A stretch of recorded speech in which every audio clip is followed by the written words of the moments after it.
Have you ever felt like you see too much that you enter a room and instantly sense what others are trying to conceal? You notice the strange smiles, hear the words left unsaid, and feel the invisible tension among those who seem composed. If you're nodding, be careful. Carl Jung once warned perception beyond the tolerable limits of society becomes a danger. In the first 10 seconds, I want you to understand this. You are not broken. You are not unusually fragile. You are simply living with a kind of awareness that the world is not yet prepared to comprehend, and that not your sensitivity is why you feel unbearably alone. Jung called this the differentiated, intuitive functional way of engaging the world not through the senses or logic, but through a form of knowing that defies language. People like you and me do not just see what is, but what lies beneath. And that vision, instead of being celebrated, often turns us into mirrors too threatening for others to face. But why is this dangerous? Jung spent his life exploring this question, not only through his patients, but through his own descent into the unconscious during the spiritual crisis that followed his break from Freud. He knew the cost of seeing too much, and he also knew the path that leads through it, not just to survival, but to transformation. The interest in this subject isn't merely self-discovery, it touches something far greater, the evolution of human consciousness itself. Jung believed that those who perceive the unseen, they learn to integrate this perception, can become pioneers of consciousness, opening pathways for collective spiritual development. Have you ever felt like Cassandra, the cursed prophetess of Greek mythable, to see the future, yet dismissed as insane? Or like a child at a grown-up party, sensing the falseness in the pleasantries, yet silenced by the fear of ruining the mood? It is this conflict between what you see and what society permits you to express that causes such pain. But you are not alone. Jung has left us a map, a way not just to live with this heightened perception, but to turn it into a gift for yourself and for the world. The desire that will keep you here is this. There is a way to live without repressing your intuition, without cutting yourself off from life. There is a journey, what Jung called individuation, where you are no longer a victim of your deep seeing, but a guide, a beacon. And in the next part of this video, I will tell you the story of one of Jung's passions, a woman who could see into the soul of others, and how Jung helped her not to fall apart, but to come together piece by piece. This is not just a tale of therapy. It is a mirror for you and for all of us who see too much and wonder what to do with it. The action you can take right now is simple. Stay. Let me, through Jung's voice, guide you into the deeper layers of the psyche, where pain and gift sit side by side, and where intuition is not a burden, but a light. You are not too sensitive. You are a rare instrument, and though the world may not be ready, it needs you awakened. There is a strange paradox in the spiritual life of human beings. The clearer one sees, the more alienated one becomes. Those who possess the ability to see, not merely with their eyes, but with their inner mind often, carry within them a loneliness too subtle to name. Carl Jung called this the loneliness of the awakened in a world still asleep. In a private note written in 1913 during a profound spiritual crisis of his own, Jung recorded the case of a female patient. She was not mentally ill. On the contrary, she had a rare capacity. The moment she entered a room, she could feel what others refused to acknowledge. She saw the resentment behind a glance, the loneliness behind a smile, the wounds that had no names. But because of this gift, she was shunned, labeled as strange, too sensitive. Like a mirror, she reflected truths others were not ready to confront. Jung called this the mirror effect. When you perceive the unconscious content of another, you become a reflection too confronting to bear. And the immature psyche does not respond with acceptance, but with rejection and attack. Instead of asking, what within me is being revealed, people ask, who is making me uncomfortable? And the answer is often, you, the one who sees too clearly. In Greek mythology, this is embodied in Cassandra, the prophet cursed by Apollo to speak the truth, but never be believed. Though she foresaw the fall of Troy and tried to warn others, no one listened. Because truth, when it arrives before the psyche is ready to digest it, is perceived as madness. Cassandra was not cursed for her vision. She was cursed with the loneliness of not being believed. And this is what happens to those with differentiated intuition in the modern world. You see clearly, you feel deeply, but society has no place for that. No one wants to be seen through. No one wants to stand before a mirror when they are not ready to face themselves. Jung did not see this as pathology. He saw it as a higher function of consciousness, a gift not yet integrated. People like Cassandre or his patient do not need to be cured of their sight. They need to be guided so they do not collapse under its weight. Jung wrote, "Insight without a corresponding psychological structure leads to collapse." Meaning, if you see truths too vast for your inner container to hold, you will be overwhelmed by what you see. Thus, the task is not to feel less, but to build an inner structure strong enough to see without breaking. This is why Jung developed the concept of individuation, the process of becoming oneself, as a path for integrating vision without being consumed by it. You might ask, what do I do when what I perceive causes others to reject me? The answer is not to shrink or soften yourself. The answer is to find your community, the others who see like you do. Imagine a world where Cassandra no longer speaks alone, where the deeply intuitive find resonance, not rejection, where you're not called too much but recognized as a bringer of early light. That is the purpose of this journey, not for you to shrink to fit the old world, but to become the key that opens a new one. If you've ever felt like a stranger in a familiar world, it's not because you're lost, it's because you're ahead. Jung called people like you pioneers of consciousness. Your role is not to dissolve into the collective, to be accepted, but to stand firm as a guide for those still fumbling in the dark. Share in the comments, which type do you feel you are? Have you ever experienced the mirror effect where your clarity made others turn away? When you share, you help create a sanctuary, a space for those who see, who feel, and who hold each other through it. And if you're ready to go deeper into the 4 types of differentiated intuition Jung discovered, watch the next part. Because understanding your intuitive type is the first step toward no longer being wounded by it, but living with it as a gift in full integrity and strength. You see something, but can't explain it. You feel something, but have no idea why. You can't unknow what you know. And then you ask, is there anyone else like me? Carl Jung answered this question with a radical discovery. The ability to see too much is not just a gift, it is a psychological structure that can be identified, understood, and integrated. In his work with highly intuitive patients, Jung uncovered 4 distinct perceptual types. Each comes with its own wounding and its own potential. Type 1, the feeling intuitive. You might be this type if you don't just understand people, you feel their emotions as if they were your own. You enter a room and are suddenly overwhelmed by sadness without reason, or you leave a conversation carrying a fatigue that doesn't belong to you. You don't empathize, you absorb. Jung called this emotional contagion of the unconscious. These individuals often spend years trying to distinguish between their own feelings and those they have absorbed from others. Without learning how to filter their inner world, they're at high risk of anxiety, depression, or complete emotional disorientation. How many times have you felt exhausted after a harmless chat? It might not be you, but someone else now living inside you. If this resonates, share your experience in the comments. A community of feeling intuitives is waiting to hear you, to learn together how to reclaim our boundaries and restore our core. Type 2, the thinking intuitive. This type is rarely emotional, yet they see ahead as if they're holding a psychological map. They detect behavioral patterns, predict breakdowns in relationships, or sense approaching crises from the smallest of cues. Jung wrote they see the conclusion of unconscious processes that others haven't even begun to notice. But this clarity is a double-edged sword.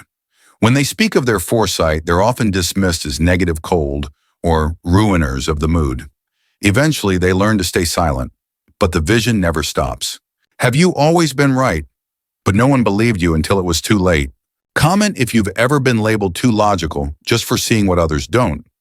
We're creating a space where rational intuition is not shamed, but honored as a sacred radar system. Type 3, the sensory intuitive. This type feels through the body. They pick up on someone's exhaustion, the unspoken pain in their back, or the wave of anxiety rising in another before it even has a name. They are often the ones who sense illness before doctors do. But paradoxically, they are also dismissed as too sensitive or plagued by strange, undiagnosable pains. Jung wrote, they are the early warning system of the collective. But if untrained, they become the illness map of those around them. Mini hook. Have you ever felt sick after being around someone, even though the doctor said you were perfectly fine? Don't let your body carry what isn't yours. Share below if you're a body-based intuitive. This community can help you decode what you're sensing and build the boundaries you deserve. Type 4, the pure intuitive. This is the rarest group, those who see everything but struggle to express it. In their mind, intuition flows like an endless river full of images, impressions, and symbols, but with no structure to contain it. They are often overwhelmed, misunderstood, or misdiagnosed as emotionally unstable. Their inner world is flooded with truths that they cannot yet translate. Jung wrote they live submerged in the unconscious without a filtering system. What they see may be truth, but they are drowning in it.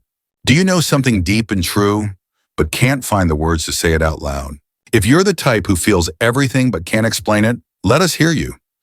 In the community of pure intuitives, you don't need perfect words, just the courage to share something. But no matter what type you are, feeling, thinking, sensory, or pure, you are not alone. Jung reminds us individuation cannot happen in total isolation. It must be witnessed. We need to be seen, and we must learn to see others without harming them or losing ourselves. That's why connection is a sacred part of this journey. Drop a comment and tell us which type you feel aligned with. Leave an emoji if you resonate. Tag a friend who might also be a seer. You might be the reason someone stops feeling lost today. In the next episode, we'll explore 3 psychological dangers Jung warned could destroy the intuitive mind if left unintegrated. Psychological isolation, identity fragmentation, the participation mystique or mystical merging with the collective unconscious. Understanding these 3 dangers is essential if you want to begin the spiritual journey not just deeply, but sustainably. And remember, you are not too much. You are ahead. All you need is the map. When you see too much, you may also lose too much. This is not a warning, it's a map of dangers Carl Jung outlined for those gifted with differentiated intuition. In the spiritual journey, seeing is not enough. What matters is learning how to carry that light properly, for if mishandled, it can burn the one who bears it. In this section, we'll explore 3 core psychological dangers, shadowed valleys where intuitives often fall without conscious integration. Psychological isolation, identity collapse, participation mystique. Danger 1, psychological isolation, the island of awareness. Jung called this the curse of consciousness. The more your awareness grows, the fewer people can understand you. Many intuitives describe the feeling of living in a parallel world where others make small talk while they perceive the fear behind every smile. You see the patterns, you sense what others are hiding, and when you speak it, they get angry, not because you're wrong, but because you saw. Have you ever felt tired of pretending not to know what you know? The price of deep perception is the inability to return to innocence. And the greatest pain those who see most clearly are often forced to suffer alone. They become the strange ones in the eyes of society, not because they are insane, but because they awoke before others were ready. Share below if you've ever felt like you live on a different layer than those around you. Your comment doesn't just give you voice, it might help someone else realize they're not alone. Danger 2, identity collapse, the mirror has no face. Highly intuitive people absorb too much from their environment. They feel other people's emotions, hear the unspoken thoughts behind words, and slowly lose the boundaries of self. Over time, they forget what feelings belong to them and which come from the world. Jung called this loss of psychological boundaries a dangerous state where the intuitive becomes a mirror for others but no longer sees themselves. When you're always the one who understands everyone, who is the one that understands you? Identity collapse doesn't come from a single shock, but from 1,000 moments of self-suppression in the name of empathy. Without building a strong inner center, you dissolve into the world like salt and water. Comment below if you've ever felt like you lost yourself after a relationship, a job, or a group dynamic. Naming it is the first step toward reclaiming the self that was scattered. Danger 3, participation mystique. When you are no longer you. Participation mystique, a term Jung borrowed from Lévi-Brühl, describes a condition where the individual becomes absorbed into the collective unconscious. Differentiated intuitives, if ungrounded, can become vessels for the unresolved suffering of families, communities, or even entire cultures without realizing it. They no longer live their own lives. They carry burdens not theirs to hold. They become hosts for the pain no one else wants to feel. Have you always been called too sensitive when in truth, you were the first to sense what the entire system was trying to deny?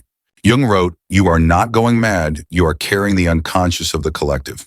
If you feel like an emotional receiver for the collective, drop a emoji. We see you, and we're learning to build invisible boundaries around the soul to protect what is sacred within. Carl Jung believed that consciousness cannot evolve in total isolation. Intuitives do not need thousands to understand them. They need a few who truly see them. That's why this community exists. If you recognize yourself in one of these dangers, share your story in the comments, even just a few lines. That is not weakness. That is a spiritual act, a step toward light. And so the question is no longer, what kind of intuitive am I? But rather, what have I done with that gift? Are you being burned by it, or are you learning to transform it into wisdom? In the next episode, we'll explore Jung's 3 stages of intuitive integration: recognition, shadow integration, conscious participation. If you feel like a pioneer soul, these 3 stages will help you move from isolation to contribution, from being overwhelmed to becoming whole. You were not born to be consumed by what you see. You were born to see clearly and turn that vision into light. Watch the next episode. Click subscribe if these words speak to your soul. Comment if you're tired of walking alone. And remember, the path of the intuitive begins with separation, but it should never end in isolation. Have you ever felt amidst inner chaos a small flicker of light, like the first blush of dawn, whispering, "I'm still here. I'm still me"? Carl Jung called this the process of individuation, the phase where your capacity to see no longer drains you, but becomes your strength.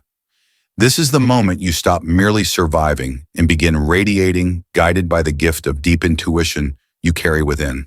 Step 1, recognition. It begins when you pause in the middle of emotional tides and ask a simple yet powerful question: is this feeling truly mine, or am I carrying what others have poured into me?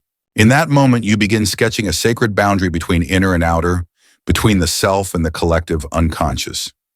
Jung advised keeping a journal not to judge right from wrong, but to hear your own voice, to anchor the self amid the chaos. Step 2, shadow integration. From recognition, the path leads into darkness. But darkness is not your enemy. It is the abandoned half of your soul. You begin to notice that what you resent in others is often a mirror of what remains unclaimed within yourself. Selfishness, desire, fear, judgment. Each one is a fragment of your wholeness. Every time you feel irritation, anger, or disillusionment, it's not merely about them. It's the shadow knocking. If you dare to open the door, you are not devoured by it. You begin to understand it, integrate it, and become more whole. Step 3, conscious participation. Once you've recognized the self and befriended the shadow, Jung invites you into conscious engagement with life. You no longer run from the world nor dissolve into its noise. You participate, but with awareness. You choose relationships that nourish, not distract. You reflect gently, like a clear mirror, rather than force others to confront what they're not ready to see. And through this conscious participation, your insight becomes a gift, no longer a burden. Jung wrote, "No individuation process can take place in absolute isolation. Light only grows when it is shared." That's why I invite you now to speak. Leave a comment. Say where you are in your journey. Are you recognizing? Are you welcoming the shadow? Are you beginning to participate consciously? Even one word, one symbol, one silent emoji is a candle lit for others to find their way. Beyond the 3 steps, these inner stages are only the beginning. Jung left us maps for the deeper terrain still ahead. How to transform intuition into mission without burnout or loss of self. How to master the transcendent function. The delicate walk between consciousness and unconsciousness without falling into either. And ultimately, how to become a culture carrier, one who doesn't just illuminate their own path, but help society face what remains hidden. So I ask you, where are you now on this journey? Are you beginning to see? Are you embracing the dark? Or are you stepping into the world with new awareness? Leave a sign so your light may meet the light of another. The journey doesn't end here. In fact, it has only just begun the moment you chose to see fully, feel deeply, and radiate authentically. And the question that remains is, are you ready to take the next step to let your intuition become a light for culture itself? Have you ever felt like there's a part of you waiting to be seen, but no one's ever truly listened? That is the beginning of what Carl Jung called your personal legacy and your cultural role. The journey of transforming your intuition from private insight into collective consciousness, a small light that guides future generations. In this segment, we'll enter 3 deep layers of awakening. The transcendent function, where something new is born within you. Your personal legacy, where intuition becomes mission. And finally, the role of the culture carrier, where you don't just exist, but nourish an awakening world. 1. The transcendent function, awakening through tension. Between two opposites, will you stay long enough to let the third thing speak? The transcendent function is the nucleus of Jung's individuation process. It's not merely harmony between the conscious and the unconscious, it is the creative synthesis of the two. Jung believed that if we can bear the charged tension between what we know and what we do not yet know, something miraculous emerges in the form of symbols, dreams, or sudden inner knowing. Imagine your soul as a still lake being blown by two opposing winds. The place where the winds collide forms a ripple. This is the transcendent function. If you do not flee the ripple, you won't drown, you'll rise above the old surface and see deeper. 2. Personal legacy when intuition becomes mission. To see too early is not a burden, but a light strung along your personal timeline. Jung believed that those with deep intuition were not meant to live only for themselves. Once you integrate and amplify the transcendent function, what you see is no longer just, I know this. It becomes the answer the world has been waiting for. You may pass away having done nothing notable, but if your intuition was spoken, your whispers of the unconscious shared, then your legacy lives on. Not in metal or monuments, but as a spiritual truth passed from soul to soul. 3. Culture carrier, the bearer of civilizational light. You don't need the whole world to understand you. You just need to light up a few souls, and that's enough to awaken an era. Jung described those who have integrated their intuition as culture carriers, people who guide their generation not because they want to, but because their intuition rings loud enough to birth visions yet unseen. Culture carriers don't try to reform society the old way. They dare to live truthfully, to gaze deeply, to share luminous symbols, and slowly society awakens. If you're still reading these words, you are not alone. Leave a symbol, a sign to the community that says, I too am becoming a culture carrier. Whether you're at the beginning, in the middle, or already radiating, your comment becomes a thread of light that connects your soul to others, awakening in silence. Each word you share not only affirms you are seeing rightly, it declares again. To pioneer consciousness is not to be lonely, but to carry the light as responsibility. Guidance for what comes next. The journey doesn't end, it evolves. We've walked through how the transcendent function arises from within you, how personal intuition becomes spiritual legacy, and how your role as culture carrier awakens collective vision. In the next part, we'll explore how to walk this path without burning out, how to stay inspired without being isolated, how to guard your light and safely pass it on. Where are you now in this journey? Leave a word. Drop a symbol, not just to say I'm here, but to say I'm already radiating. Are you ready for part 6, where intuition matures into living culture? You've walked with me through the depths of the psyche, from seeing too much to knowing where you stand. But the journey isn't over. There is one final step, the deepest, where you don't just shine, you plant seeds for the awakening generation yet to come. This is the passing of the inner flame, when intuition becomes a guiding light through time. Have you ever wished that one day the quiet truth in your heart would be heard by those yet to be born? This is the final stage of Jung's individuation, not simply carrying what you see, but transforming it into a soul legacy. Carl Jung emphasized that people with deep intuition are not here just for themselves, but for a future not yet conscious. What you say, write, or embody, the way you place light into the world, may not create thunder today, but it can stir the silent souls listening beneath the surface. This kind of contribution doesn't seek applause. It requires time, maturity, and patience to ripple outward. Just like a seed that disappears underground only to push through the surface at its own divine timing, you are the first hand that planted it. Imagine someone you'll never meet whose life changes because they once read your words. You may never know the full reach of your seeing, but someone somewhere felt lighter because of a sentence you once whispered into the world. They began to wonder, maybe I'm not broken after all, and in that moment you became their first light in the dark. If you're ready to become a culture carrier, to live so that your soul contributes to generations ahead, comment below. I want to pass on the fire. Every word you share is a spark, and in writing, others gain permission to feel less alone. Together we form a spiritual network, not to chase the spotlight, but to let light multiply in quiet collective strength. The journey doesn't end when you find your inner light. It truly begins when you learn how to keep that flame alive, even in the storm. In the final section, we'll explore the 3 sacred responsibilities of intuitive living that last beyond exhaustion. Sustainable spiritual practice. The importance of soul-aligned community. Balancing service with sacred rest. Because the light you carry is sacred, and it must be protected, not consumed. What are you feeling right now? Reading this, leave a symbol, a few words, not just to say I'm here, but to say I'm ready to live as the light I once longed to find. You've walked with me through 6 deep chapters, quietly facing the depth of your soul, from piercing intuition through inner risks to discovering how that vision can become a gift shared. And now we arrive at the final threshold, where intuition no longer shines just for you, but becomes a torch guiding those whose hearts beat in rhythm with yours. Have you ever felt the danger of your own gift? Think back to the moment you dared say, I see something being hidden, and you were dismissed. You were awake while the world still slept. Jung called this living between opposites, and in that tension, the transcendent function is born. Not through prayer, but through enduring awareness.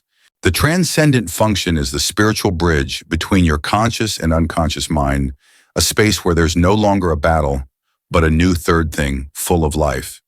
You may not see it clearly at first, but a small symbol, a dream, a melody, is often the first sprouting seed of new wholeness. Your legacy is not made of gold. It's not fame. It's the line you write, the truth you share, that one moment where your gaze was unfiltered and someone somewhere woke up. Jung believed this was the task of the consciousness pioneer, to sow light for futures you may never witness, to plant without needing applause, to trust the seed knows when to rise. The culture carrier. And finally, you become the culture carrier, not a preacher, but one who breathes truth in every step, one who clears the road so that a more awakened era might one day understand. You don't need others to believe. You only need to show what's possible. Pause with me here.